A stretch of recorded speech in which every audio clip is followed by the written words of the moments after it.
tässä olisi 6 tonnin halkomakone. Hintaa 200 €, eli Kiinasta tietenkin.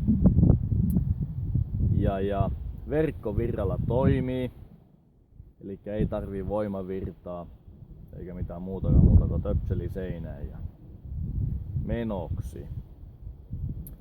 Todella hyvä vehe, mitä tässä nyt on käyttänyt sitä muutaman viikon. Toiminut moitteettomasti.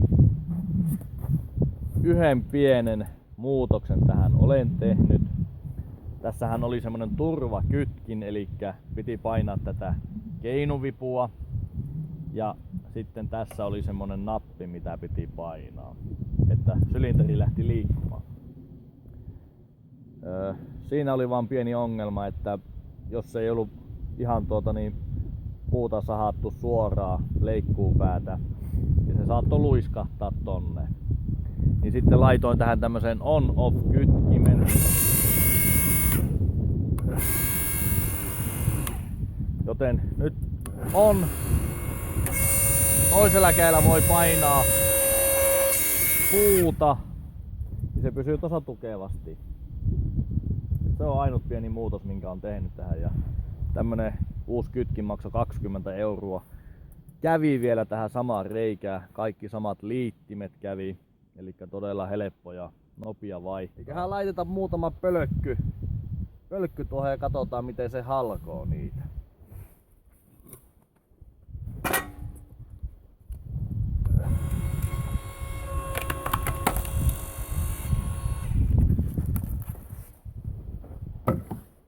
Näin pakkasella menee mukavasti pois, kun ei tarvitse kuin muutama sentti painaa, niin se oikein lentää erilleen nämä lapit.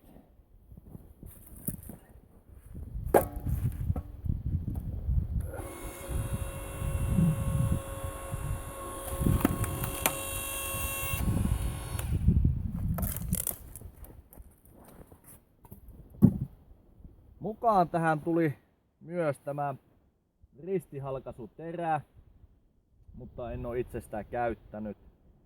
Ei oikein ole hyvä. Ja moni on sillä hajottanut myöskin koneen. Täältä ratkennut. Ja ainakin omasta mielestä paljon nopeampi, jos tarvii katkaista 4 osaan. Vaan laittaa pölkky tuohon. Näin. Kääntää toisinpäin. Ja painaa uudelleen.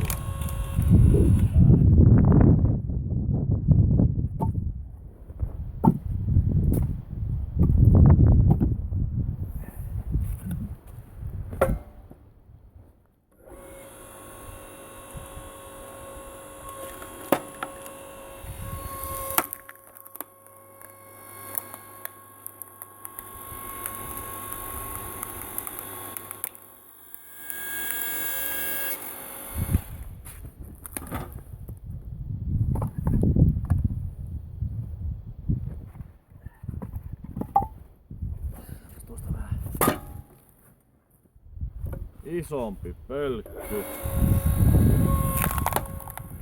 Näin. Sitten vaan pyöräytetään ja ei muuta kuin uudelleen. Niin näin on 4 osassa.